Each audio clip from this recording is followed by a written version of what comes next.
And I thought I could make this little update to the video on buying and trading over at Guitar Center now that I have some kind of closure on the subject, now that everything's said and done.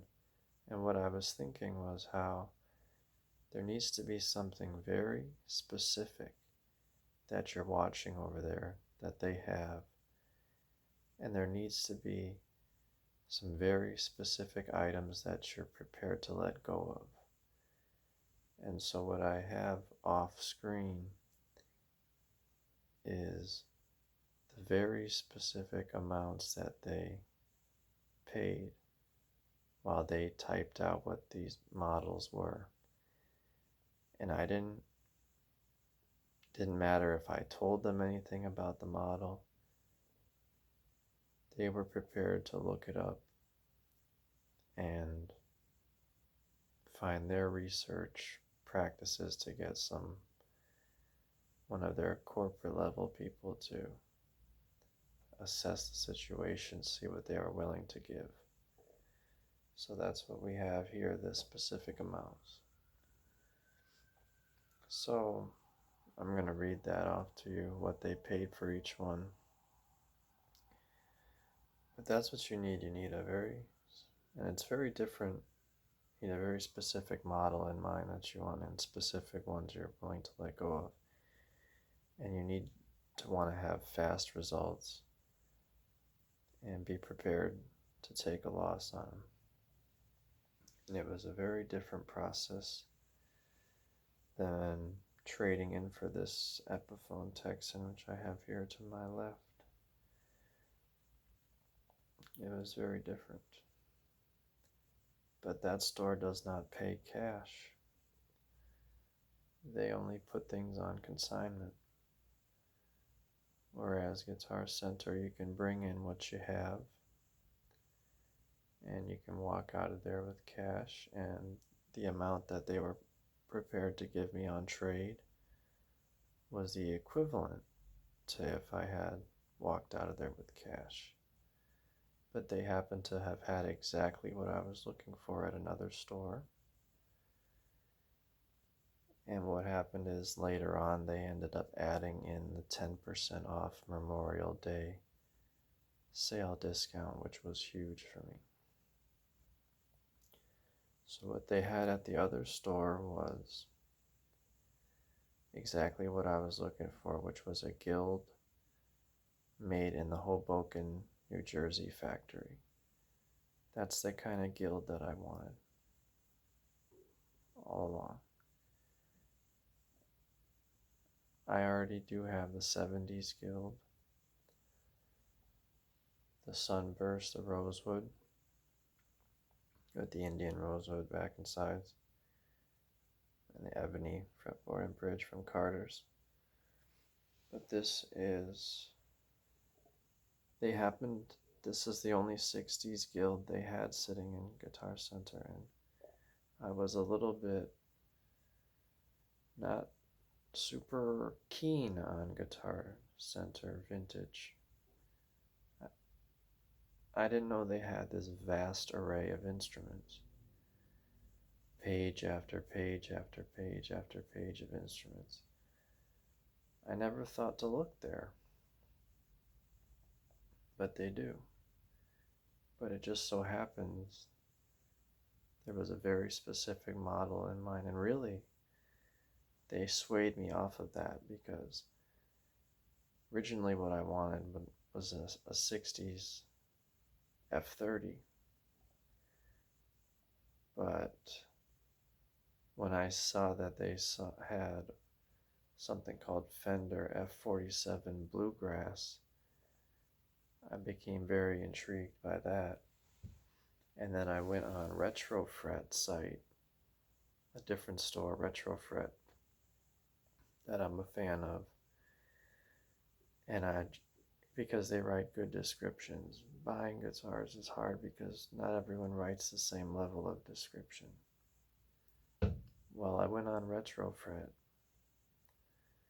and it said something along the lines of, these 60s guilds are getting harder and harder to find, which I knew. this is the best era for Guild, which I knew.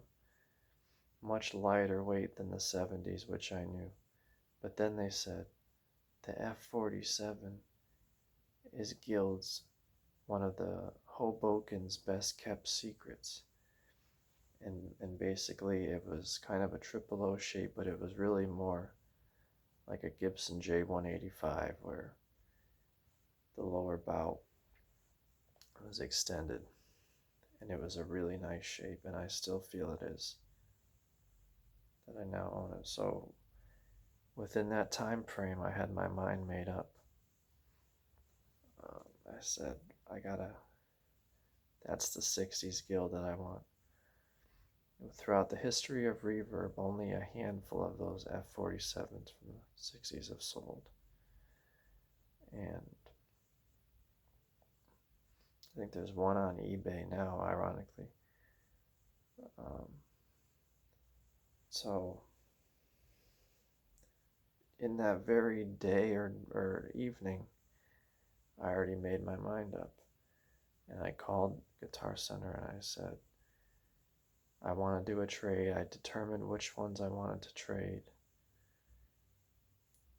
And basically I took all my instruments out and I played the F bar chord on all of them.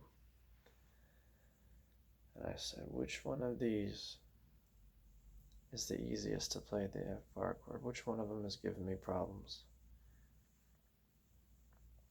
And it was that new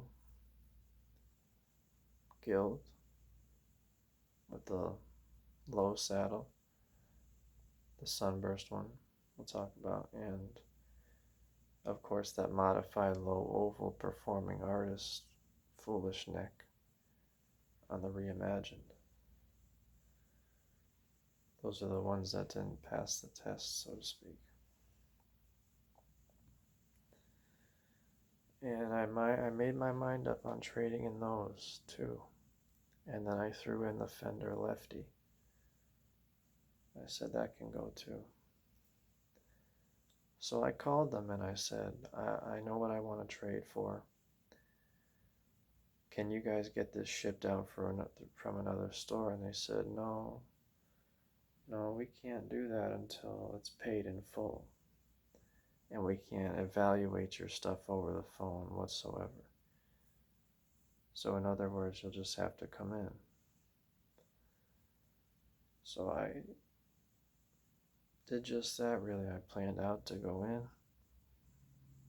and I brought the 3 instruments, which wasn't easy.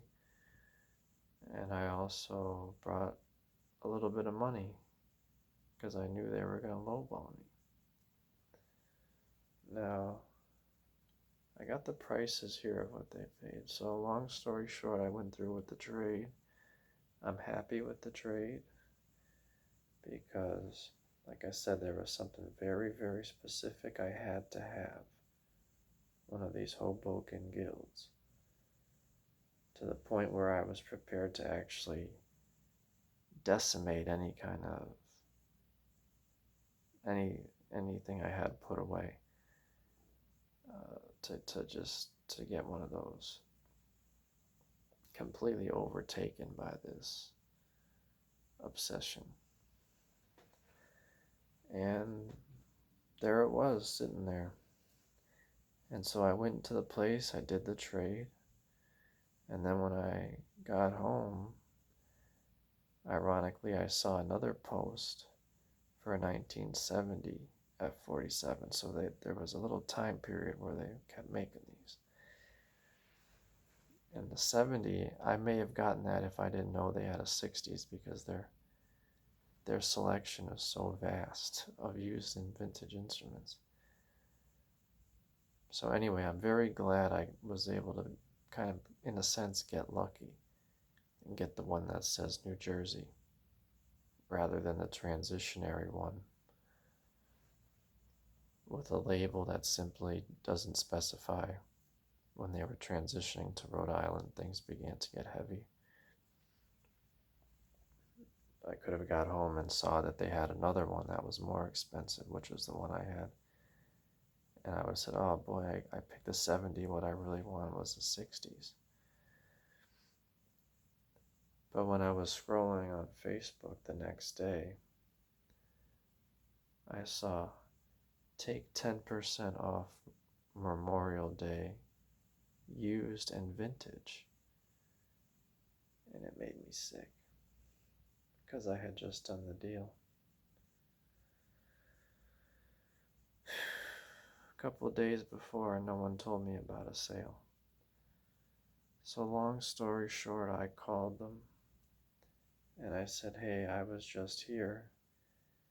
If I had known there was a sale, I would have waited to do the deal. Nobody informed me about this.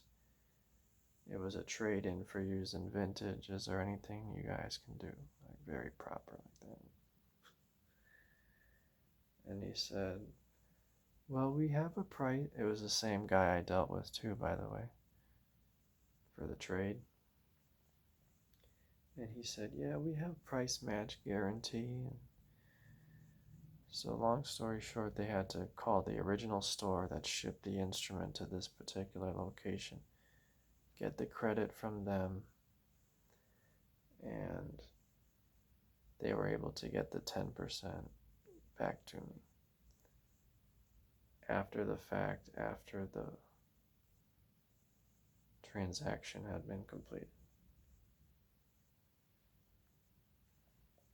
So that completes not only my collection, but it completes my opinion on this whole Guitar Center thing. I do have the exact numbers here. I will say that the tracking and the whole thing was very stressful, as you know, because they said it was going to come on Thursday. That never happened. I was waiting. You know, you get anxious when something like this is coming just because you want to get it over with. And then the next day they delayed the time window again, and there was no tracking information. It was like a ghost. It would go to the page and then it would go blank. It would update its place, but you couldn't look at it for more than a second. It would go blank. So here's a point. The fact that it was the Memorial Day sale made it kind of worthwhile. If there's not something very specific you want, some things very specific you're prepared to let go of that actually have the value, and there's not some kind of crazy sale happening, I would be skeptical about doing this. But those circumstances all lined up to the point where I was prepared to take a loss on those 3 instruments because of what I wanted so bad and because I didn't want to spend any more on it. And I had already spent the money on these previous instruments. The Martin 018 I had played for a long time. This bluegrass, when I get the thing set up right, it's gonna outclass that Martin in that way, even as a finger picker. So we've streamlined the collection.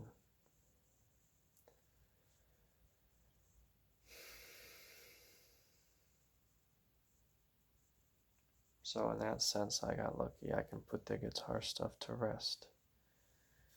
Now, that being said, it is discouraging to see these numbers.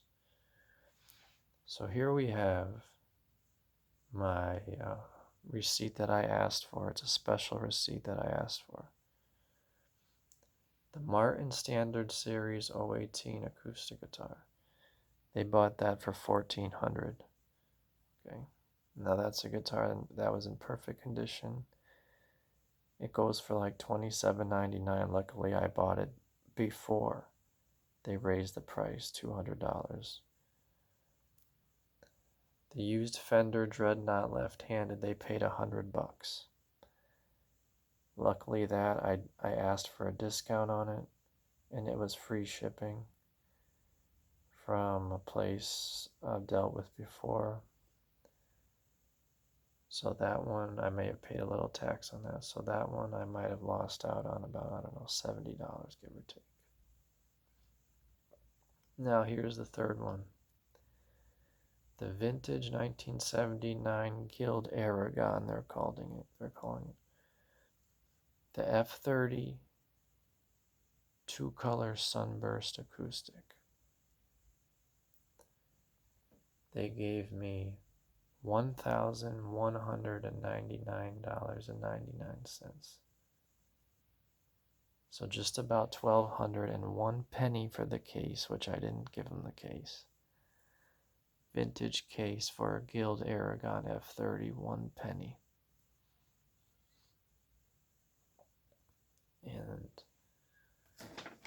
they were going to give me less for the Guild, but they stressed the condition. Now, to have a sunburst one like that, I saw one that was heavily played in that had sold for a good amount, and this one was pristine, and nobody played it, but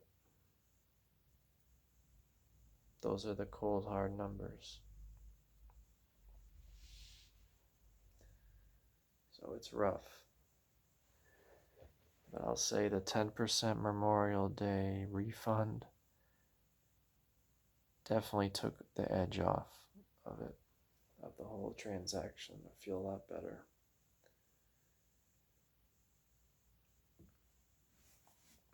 He says they're going to sell that Guild for $2,000. So that's a big profit margin that they need to make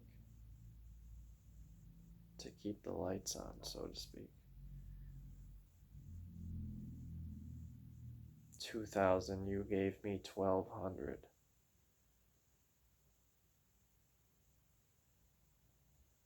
Now, there was the benefit of the fact that when I ordered that Guild, I ordered it from Montana, no sales tax, free shipping, and with a discount code. So that saved quite a bit on that.